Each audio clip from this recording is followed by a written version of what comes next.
People call you the people whisperer. Sometimes. What does that mean? Well, look, we all have our gifts, and I have a gift for reading people, and to be able to speaking with them in a fairly gentle way when I'm present, which is not always. That penetrates deeply, and people open up, and they can look at themselves compassionately, and I think that's what it means. Okay. So. When I'm present and grounded in myself, for which I have to do the work to keep myself that way, but when I am that way, somebody can come to me and they can very quickly drill down to their issues. It doesn't take years and months or weeks or even days of talking. We can just get down to what really matters. Do you still do one-on-one therapies? Very rarely because of lack of time. Right. And I can't commit to the long-term therapy of anybody because, and especially, and again, when the wife says no, she says, no, there's not enough time in your life, and there isn't. Yeah. So occasionally I take somebody on for very briefly. If I believe that one or two conversations can help them, I will do it. If not, then I won't. But again, I do that rarely because I have so many other commitments. Right.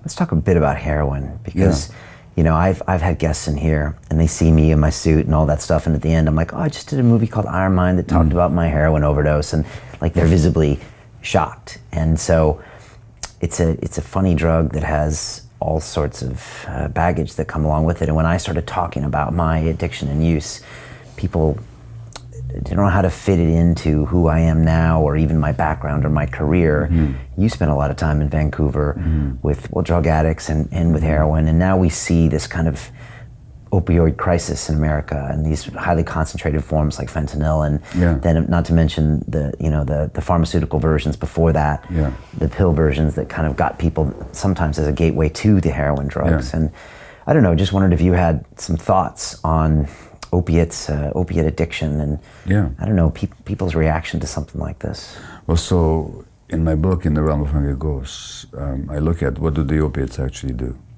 or why they're so powerful. So they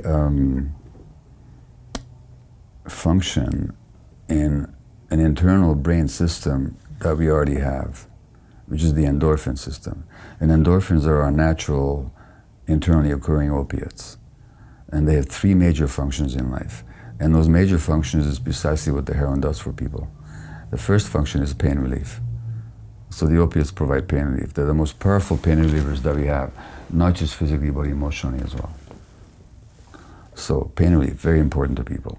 Secondly, opiates or endorphins and internal morphine-like substances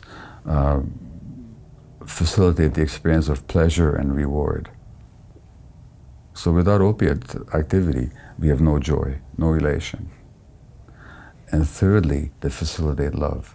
They facilitate the attachment relationship between the infant and the mother. And so that when the mother and infant are gazing into each other's eyes, they both have endorphin release in their brains. And that's why they fall in love. So the opiate addict is somebody who's got too much pain, not enough pleasure and reward in their life, and not enough love in their lives. And as a sex trade worker said to me, and I quote her in the book, I asked her, what did heroin do for you? She said, the first time I did heroin, it felt like a warm, soft hug. And that's the power. The power of the opiate addiction is that it gives you three qualities without which life is unlivable. And if your brain was deprived of the conditions that promote the healthy development of the endorphin circuits, you might be a sitting duck for heroin addiction, because when you get to heroin, you feel normal for the first time in your life. Right. And how do you break something like that? It makes you human. Well, that's the whole thing about addiction, is that they're such human activities, and people just want to feel like normal human beings.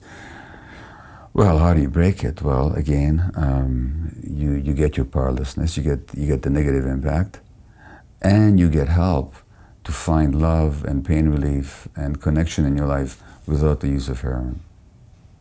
So it's not just a question of stopping the behavior. It's a question of developing new ways of having those needs met.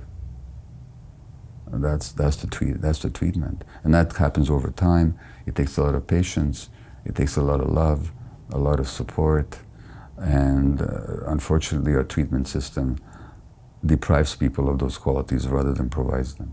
Right. We punish people, we ostracize them, we exclude them rather than embracing them, rather than giving them what they need. We think that depriving them of what they need is the way to shock them into abstinence. And even if you shock people into abstinence, you still haven't cured them, you haven't healed them. Right. You see, I think this is like in Russia, I think that's kind of a standard way of treating addicts. Oh, yeah. You know, lock them to the bed and... Yeah. Yeah. And to shame people, you know, or in China for that matter. And in America, we criminalize them, which repeats the childhood trauma cycle. Well, Bessel van der Kolk, who's the world's leading trauma expert, said that 95% of the people in the jails of the United States are traumatized children. So actually we're taking the most vulnerable, the most hurt people, and we're re-traumatizing them. And we think this is the way to deal with human beings. How does that make you feel when you see this set up in America, for example? It's sad, it's beyond sad, it's tragic, and it's frustrating because we know better. We have the human experience, we have the science, we have all the evidence we need, we have the more humane practices that have been demonstrated elsewhere. It's just a society in absolute denial that continues to do this to its members. And we're reaping the results. In the United States now, every 3 weeks, they have the equivalent of as many deaths as happened in 9/11. They have a 9/11 every 3 weeks from drug overdoses. And you think they learn? No, they're toughening it up again under Trump, making it even worse. Right.